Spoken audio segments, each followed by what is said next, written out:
दोस्तों, प्रकृति ने हमारे शरीर को 5 तत्वों से बनाया, लेकिन कलयुग के इंसानों ने उसमें एक तत्व और अधिक कर दिया, और वह है पैसा। पैसों से सब चीजें नहीं खरीदी जा सकती, लेकिन पैसों से बहुत कुछ खरीदा जा सकता है। आज की यह कहानी आपको 5 ऐसी दुर्लभ और महत्वपूर्ण बातें बताएगी जो यदि आपने स्मरण कर लिया और अपने जीवन में अमल कर लिया तो वह कभी अपने जीवन में गरीब नहीं रह सकता, कभी उस मनुष्य को धन की कमी नहीं हो सकती। यह 5 बातें आपके जीवन में बहुत काम आने वाली हैं। इस कहानी में एक वृद्ध पक्षी है जिसने बताया कि आखिर यह गरीबी रूपी अभिशाप हमें क्यों भोगना होता है। तो शुरू करते हैं आज की यह प्यारी सी कहानी। किसी जंगल में एक वृद्ध पक्षी और एक तोता वृक्ष में रहते थे। उन दोनों के बीच बहुत ही प्रेम था। तोता अक्सर दुनियादारी की बातें वृद्ध पक्षी को सुनाता रहता था। जब भी तोता का मन नहीं लगता था तो वह वृद्ध पक्षी से कहता था कि आज मुझे अच्छा नहीं लग रहा है, कोई ऐसी कहानी सुनाओ जिससे मेरे मन को शांति मिले और कुछ ज्ञान प्राप्त हो। ऐसी कहानी सुनाओ जिससे दुनिया के लोग कुछ सीख सके, क्योंकि ज्ञानी का धर्म है कि वह अपने ज्ञान से लोगों का भला करे, उनका मार्गदर्शन करें, उन्हें मुश्किल वक्त से निकलने का उनको रास्ता बताएं। तब वृद्ध पक्षी कहती है, हे तोता, मैं तुम्हें बहुत अच्छी कहानी सुनाती हूं। यह कहानी लोगों की गरीबी मिटा देगी, लोगों को धनवान बना देगी। तुम इस कहानी को ध्यान देकर सुनना। तब वृद्ध पक्षी तोते को एक बहुत ही ज्ञानवर्धक कहानी सुनाती है। वृद्ध पक्षी कहती है कि प्राचीन समय की बात है। किसी नगर में एक गरीब व्यक्ति रहता था। उस गरीब औरत के 6 बेटे थे। वह औरत इतनी गरीब थी कि 2 वक्त की रोटी भी उसे ठीक से नसीब नहीं होती थी। उसका और उसके बेटों का कभी ठीक से पेट नहीं भर पाता था। उसने अपने जीवन में कभी अच्छे वस्त्र और अच्छा भोजन नहीं देखा था। वह गरीब महिला अपने साथ अपने बेटों को भी लेकर एक साहूकार के यहां नौकरी किया करती थी, और साहूकार उसे नौकरी के बदले में प्रतिदिन 3 पाई जौ दिया करता था। वह 3 पाई जौ के दाने अपने घर पर लेकर आती थी, तब कहीं अपने लिए घर पर भोजन बना पाती थी। उन 3 पाई जौ के दानों से जो भोजन बनता था उसे उस गरीब महिला का और उसके बेटों का कभी पेट नहीं भर पाता था, क्योंकि उसका बहुत विशाल परिवार था। इसीलिए भोजन बहुत कम हो जाता था। परिवार के अधिकतर लोग भूखे रह जाते थे। वह महिला पर ही लिखी तो थी नहीं, और ना ही वो कभी अपने बेटों को पढ़ा पाई थी। इसीलिए कहीं ढंग का काम भी नहीं मिलता था। पेट पालने के लिए वह और उसके बेटे साहूकार का काम करने चले जाते थे। साहूकार की मजदूरी ही उसकी जीविका का साधन था। साहूकार भी बहुत चालाक आदमी था। वह जानता था कि इन अनपढ़ गवार को कोई काम तो देगा नहीं, और ना उनकी घर की स्थिति इतनी ज्यादा अच्छी है जो यह हर दिन बैठकर खा सके। इसलिए वह काम के बदले में केवल 3 पाई जौ देकर ही उन्हें बहला दिया करता था। संसार में आपकी कमजोरी का फायदा उठाने वाले बहुत बैठे हैं। जैसे बिल में रहने वाले मेंढक और छोटे छोटे जीवों को सांप खा जाता है, उसी तरह विरोध ना करने वाले को और कमजोर लोगों को धूर्त और चालाक लोग खा जाते हैं। साहूकार उस महिला को धमका कर रखता था, इसलिए वह भय की वजह से साहूकार के यहां काम करती थी और उस काम धंधे को त्याग नहीं पाती थी। दिन भर काम करने के बाद भी उनका कभी ठीक से पेट नहीं भर पाता था। एक समय की बात है, वह गरीब महिला शाम के समय अपने चूल्हे में लकड़ी जला रही थी। वह भोजन बनाने की तैयारी कर रही थी। तब तक वह क्या देखती है कि पड़ोस में रहने वाली एक वृद्ध माता उसके पास आती है और कहती है, अरे बेटी, तुम रोज इसी तरह से साहूकार के यहां काम करने के बाद घर आती हो, और शाम को आने के बाद तुम अपने लिए भोजन बनाती हो, तब कहीं जाकर तुम खाती हो, और सुबह को फिर जल्दी साहूकार के यहां काम पर चली जाती हो। तुम एक काम क्यों नहीं करती? तुम्हारे 6 बेटे हैं, तुम इनमें से अपने एक बेटे का विवाह कर दो। तुम्हारे घर में जब बहू आ जाएगी तो तुम्हारे लिए काफी सुविधाएं हो जाएंगी, वो घर को संभाल लेगी। उस वृद्ध माता को नहीं मालूम था कि महिला के ज्येष्ठ बेटे का विवाह पहले ही हो चुका है। उस गरीब महिला ने बताया, हे माता, मेरे ज्येष्ठ बेटे का विवाह तो हो चुका है, उसकी बहू इस समय अपने मायके में रहती है। तब वृद्ध माता कहती है, तो तुमने भोजन बनाने के लिए अपनी बहू को बुलाया क्यों नहीं? महिला ने जवाब दिया, वृद्ध माता, आप तो सब कुछ देख रही हैं कि हमारे घर की हालत क्या है। ना तो बारिश से बचने के लिए सर पर छत है और न लेटने बैठने के लिए कोई चारपाई। बहू को बुलाकर हम उसे कहां रखेंगे? और हमारे घर पर कोई अच्छे सही सलामत वस्त्र भी नहीं है जिन्हें बिछाकर वह बेचारी रात बिता सके। यहां अपने लिए भी पेट भरने को भोजन नहीं है। बहू आ जाएगी तो उसका खर्च कैसे करेंगे? इसलिए हम बहू को नहीं लाते हैं। तब वह वृद्ध माता पूछती है, अरे बेटी, तुम्हारे पुत्र की शादी हुए कितना समय हो चुके हैं? तब वह गरीब महिला कहने लगी, अरे माता जी, हमारे पुत्र की शादी हुए 2 साल हो चुके हैं। माता जी ने पूछा कि जब 2 साल हो चुके हैं तो क्या तब से लेकर अब तक तुम्हारी बहू तुम्हारे घर पर नहीं आई है? गरीब महिला ने कहा, हां, वह मेरे घर पर अभी तक नहीं आई है क्योंकि हमने उसे बुलाया ही नहीं। तब बुढ़िया कहती हैं, बेटी, तुम ऐसे कब तक परेशान रहोगी? इसलिए अपनी बहू को अपने घर बुलवा लो। उस महिला ने जवाब दिया, माताजी, हमें माफ करना, हमारे पुत्र के पास में सही सलामत वस्त्र भी नहीं है जो उन्हें पहनकर वह अपने ससुराल जाकर बहू को बुला लाए।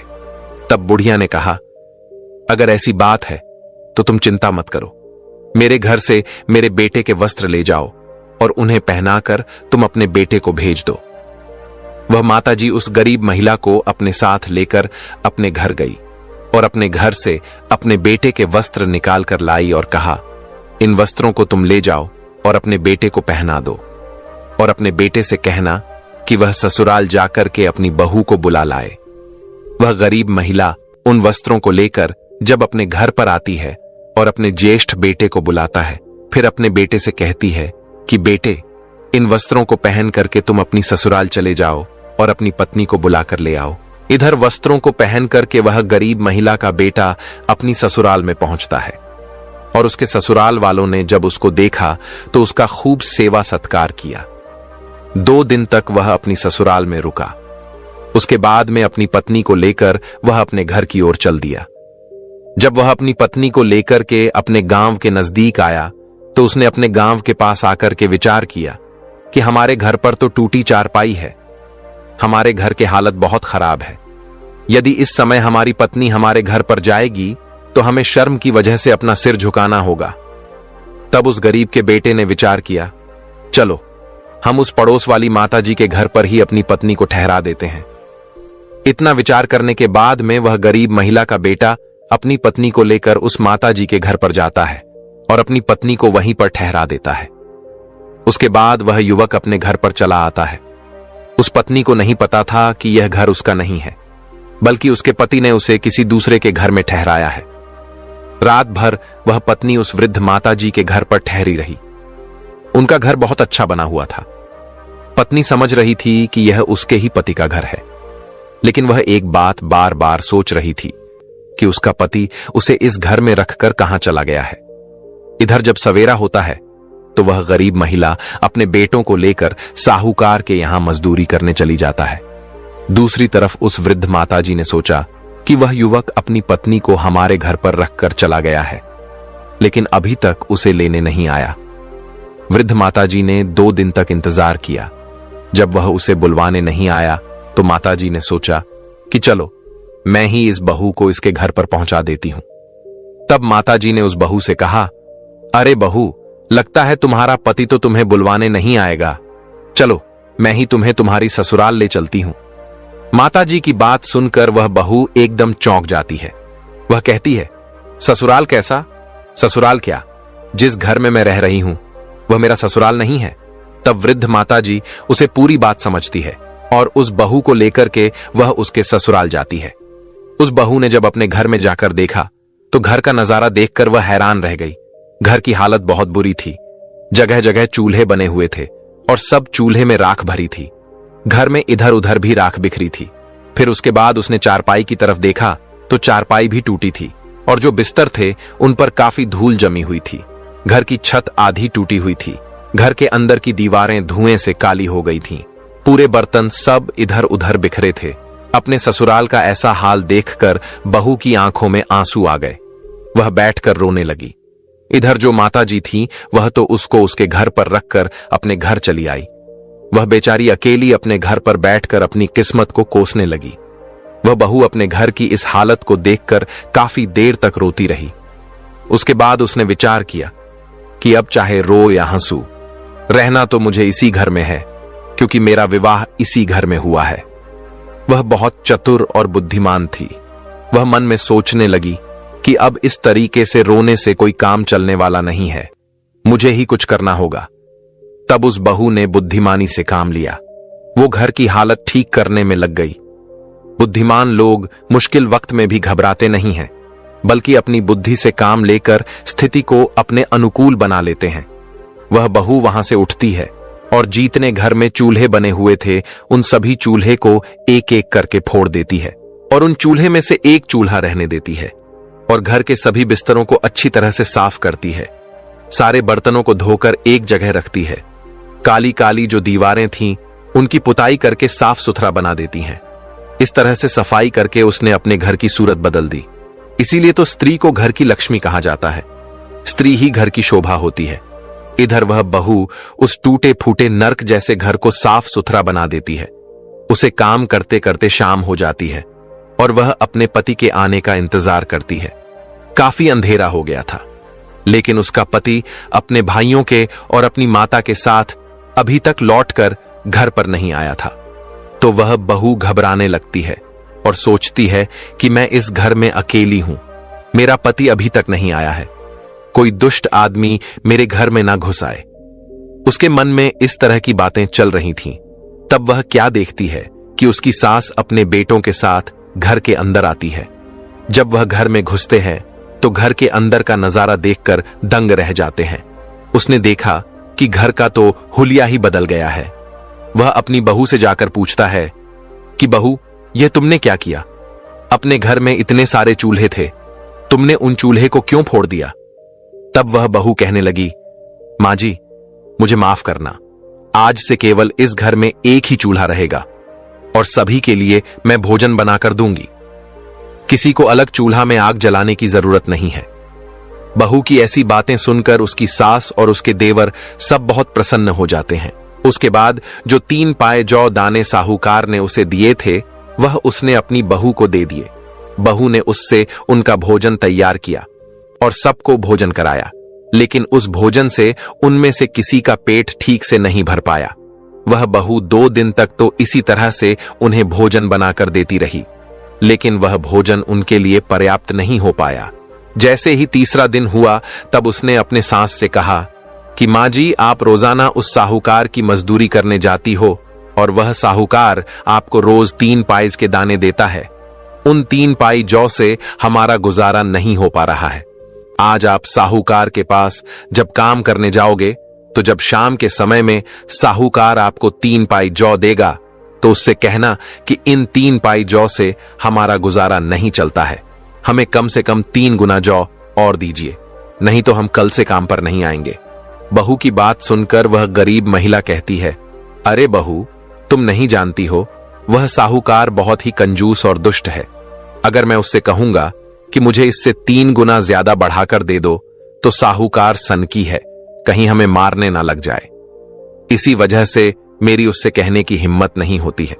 बहू ने जवाब दिया है, मां जी, आप परेशान मत होइए, आप जाकर कम से कम उससे यह बात कहकर तो देखिए, क्योंकि कई बार आदमी अपनी इन्हीं कमजोरियों की वजह से स्वयं को मिलने वाले लाभ से वंचित रह जाता है। उस समय वह अपने ही दिमाग से दूसरे के दिमाग को सोचता है और उन्हीं बातों को सोच सोचकर वह मनुष्य घबराता रहता है और उसी भय से स्वयं को मिलने वाले लाभ से वंचित कर देता है। बहू ने समझाया कि देखो, आप यह बात साहूकार से जरूर कहना, वह आपसे कुछ नहीं कहेगा। अगला दिन होता है।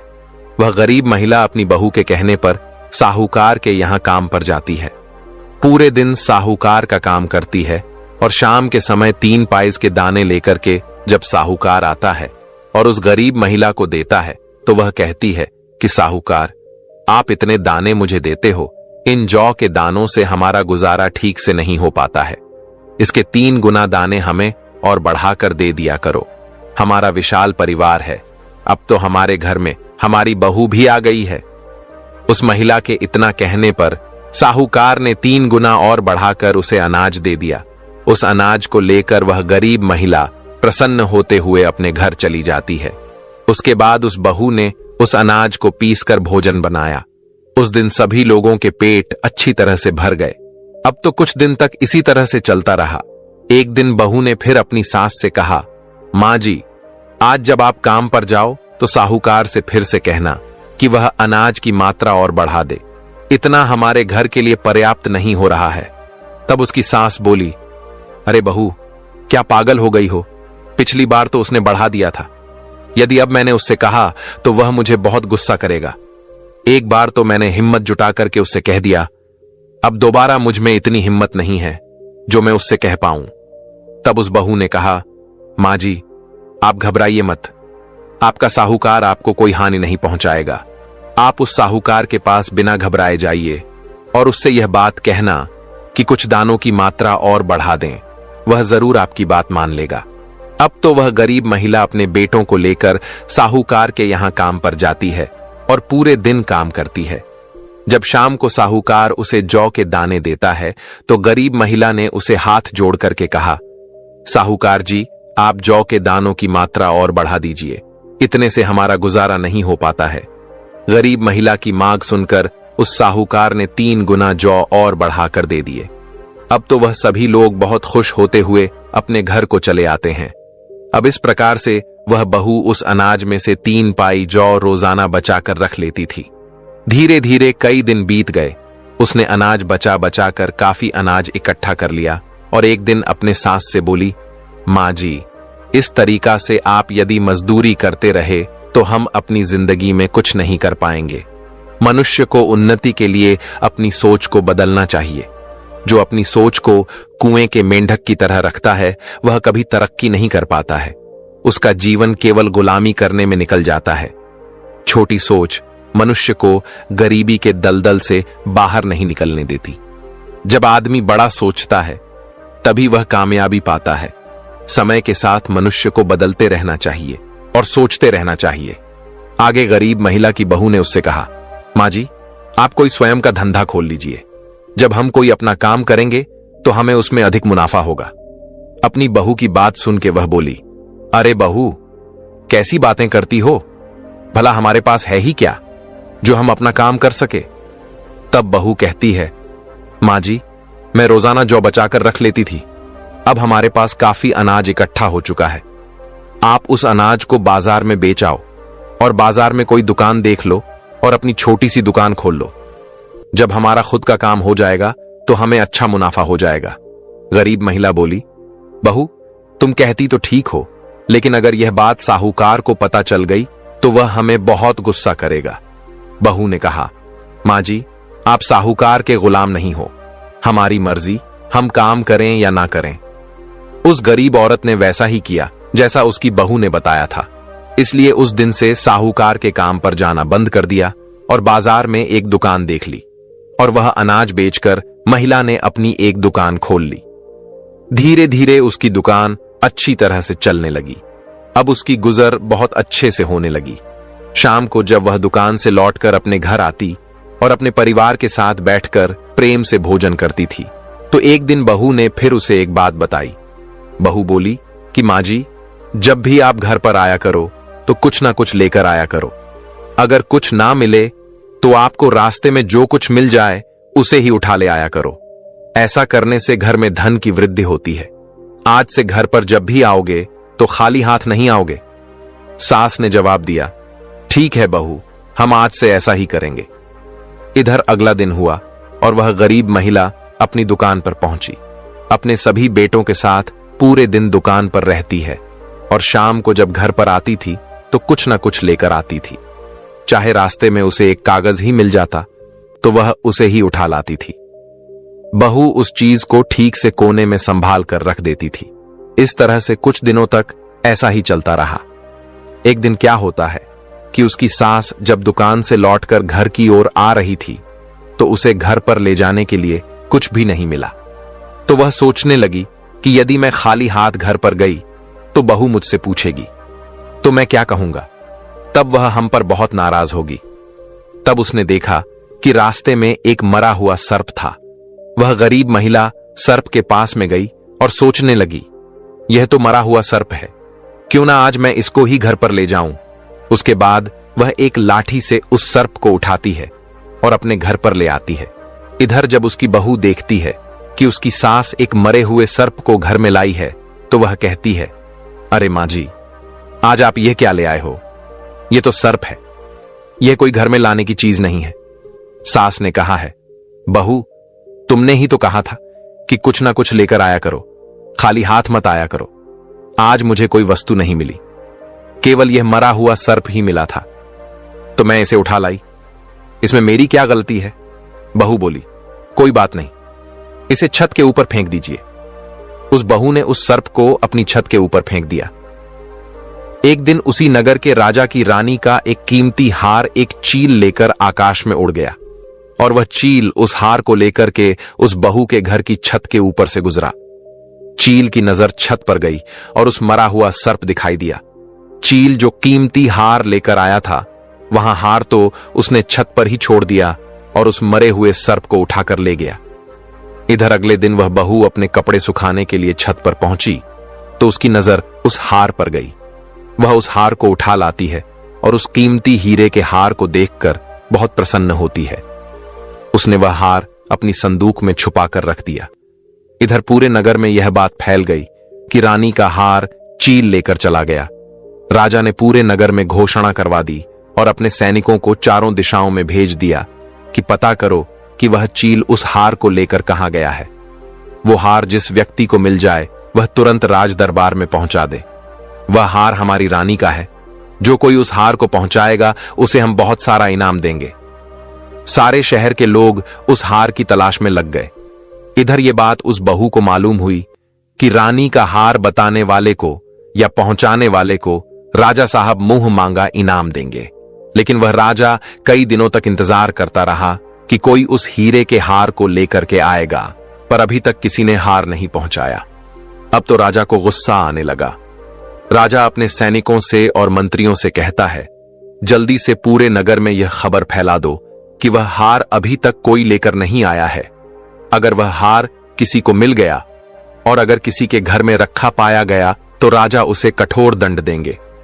यह खबर उस गरीब महिला को जब पता चलती है तो वह अपनी बहू से कहती है, बहू, राजा का हार चोरी हो गया है। पहले तो राजा ने हार देने वाले को इनाम की घोषणा की थी, लेकिन अब राजा ने कहा है कि जिसके पास हार होगा उसे सजा दी जाएगी। बहू तो जानती थी कि वह हार उसी के पास है, लेकिन उसने अपने सास को नहीं बताया। बहू ने अपने सास से कहा कि मां जी, आप एक काम करिए, एक झूठ मूठ की पत्री लेकर राजा के दरबार में ज्योतिषी बनकर जाइए और राजा के सामने पत्री खोलकर राजा से कहना कि आपका कीमती हार आपके महल के पीछे कचरे के ढेर में है। बहू की बात सुनकर वह महिला घबरा गई और कहने लगी, बहू, तुम पागल हो गई हो क्या? अरे, मैं उस हार के बारे में जानती तक नहीं हूं। अगर मैं राजा के सामने जाकर झूठ बोलूंगी तो राजा मुझे दंड देगा। बहू ने जवाब दिया, मां जी, आप घबराते क्यों हो? मैं जो कह रही हूं आप उसे करिए। इस प्रकार से उस गरीब बहू की बातों पर उस महिला ने विश्वास कर लिया, क्योंकि आज तक उस बहू के बताए हुए रास्ते पर ही वह चलती आ रही थी। अब तो वह झूठ मूठ की ज्योतिषी बन गई और प्रथि पत्रा लेकर राजा के दरबार में पहुंच गई और राजा से कहा, महाराज, मैं एक बहुत ही विद्वान ज्योतिषी हूं। मैंने आपके हार का पता लगा लिया। आपका हार आपके महल के पीछे कचरे में है। राजा ने जब उसकी बातों को सुना तब राजा ने अपने सिपाहियों को बुलवाया और कहा कि जाइए, हमारे महल के पीछे जो कचरा है उसमें से हार को ढूंढिए। राजा के सिपाहियों के पहुंचने से पहले वह हार उस बहू ने राजा के महल के पीछे जाकर फेंक दिया और हार को फेंक करके वह चुपचाप अपने घर लौट गई। इधर राजा के सिपाही जब उस हार को ढूंढने के लिए राजा के महल के पीछे गए तो उनको वह हार मिल गया। वह हार लाकर के उन्होंने राजा को सौंप दिया। तब वह राजा उस गरीब महिला से बहुत ही प्रसन्न होता है और कहता है कि तुमने हमारा हार बता दिया है, इसलिए हमसे तुम कोई भी वरदान मांग लो।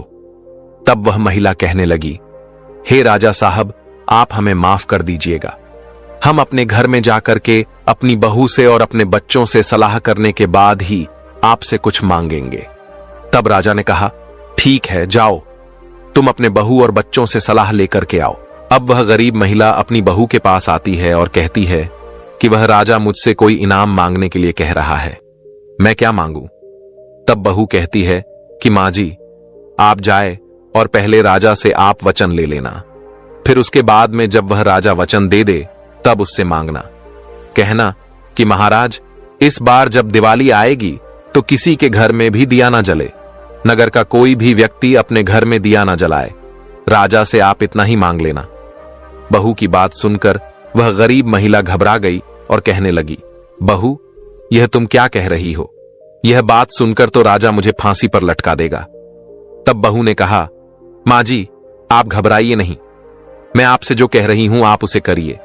अब बहू के बार बार आग्रह करने पर वह गरीब महिला राजा के पास जाती है और राजा से कहती है कि राजा साहब, पहले आप वचन दीजिए, तभी हम आपसे मांगेंगे।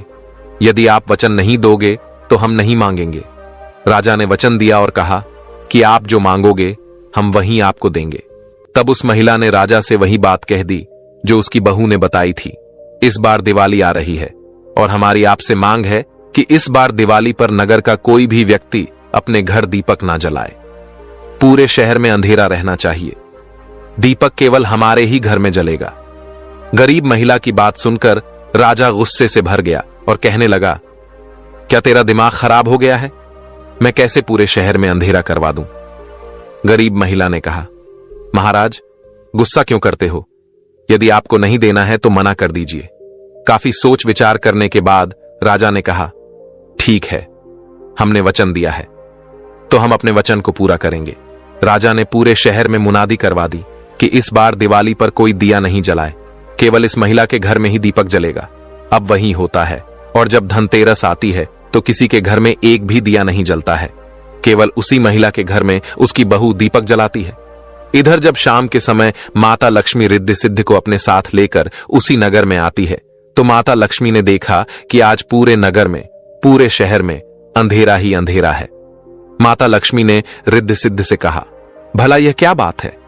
तब रिद्धि सिद्धि ने माता लक्ष्मी को सारा हाल बताया। माता लक्ष्मी वहीं रुकती है जिस घर में प्रकाश होता है, जिस घर में प्रेम होता है, जहां लड़ाई झगड़ा नहीं होता, जहां शांति होती है, जहां पर उजाला होता है। अब लक्ष्मी रिद्धि सिद्धि को अपने साथ लेकर पूरे शहर में प्रकाश ढूंढने लग जाती है। प्रकाश को ढूंढने ढूंढते जब माता लक्ष्मी आगे को बढ़ी तो वह क्या देखती है कि उसी गरीब महिला के घर में घी का दीपक जल रहा था और उसके घर वाले सब सो रहे थे।